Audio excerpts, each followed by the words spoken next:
Assalamualaikum warahmatullahi wabarakatuh.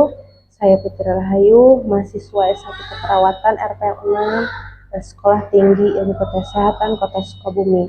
Pada kesempatan kali ini, saya akan merampilkan serangkaian tindakan BHD untuk memenuhi salah satu tugas ujian praktek di semester 1. Tapi sebelumnya kita bahas dulu apa itu BHD. BHD atau Bantuan Hidup Dasar merupakan serangkaian tindakan pertolongan pertama yang dilakukan pada situasi darurat ketika seseorang mengalami kegagalan organ vital, yaitu henti napas dan henti jantung.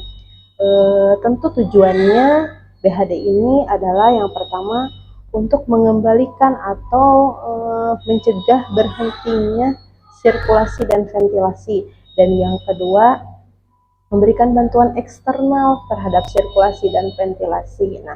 Yang selanjutnya indikasinya atau pasien yang seperti apa yang harus dilakukan BHD ini. Yang pertama tentu pasiennya tidak sadar, tidak responsif, tidak bereaksi saat dipanggil atau dirangsang nyeri. Yang kedua, pasiennya tidak bernafas atau napasnya normal, tidak ada pergerakan dinding dada, atau napasnya tersengal-sengal. Yang ketiga adalah pasiennya tidak teraba nadi, terutama di nadi besar atau arteri karotis. Lalu ada 6 langkah bantuan hidup dasar menurut AHA 2015. Ada 6 langkah yaitu DRSCAB. D. Danger. Pastikan keamanannya dengan teknik aman diri, aman pasien, dan aman lingkungan. D. R-nya respon, cek respon pasien. Apakah pasiennya sadar, alert, atau tidak sadar. Terus pain, berikan rangsangan nyeri. Terus verbal, dipanggil, dan unrespon, pastikan memang pasiennya tidak sadar. Terus shout for help, yaitu panggil bantuan untuk mengaktifkan kode blue atau layanan kegawat daruratan.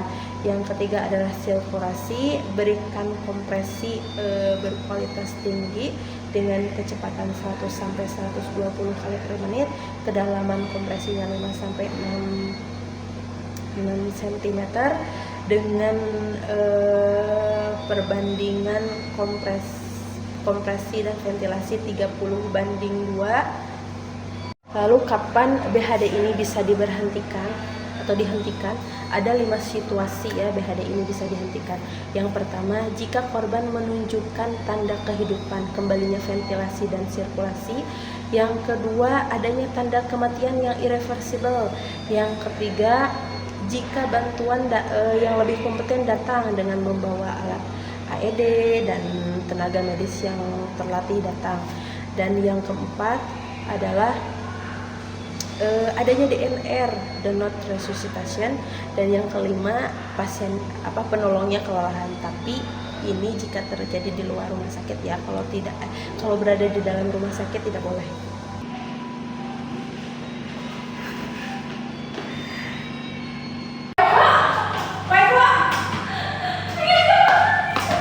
Kita menemukan pasien yang tidak sadarkan diri.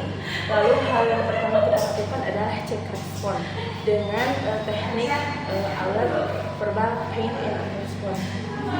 Pasiennya tidak sadar, lalu panggil, pasiennya tetap tidak ada respon, tidak menyaut saat dipanggil. Lalu kita berikan rangsang nyeri di area sternum, ditekan, masih tidak berespon, lalu bisa rangsang nyeri di daerah periorbital di sini,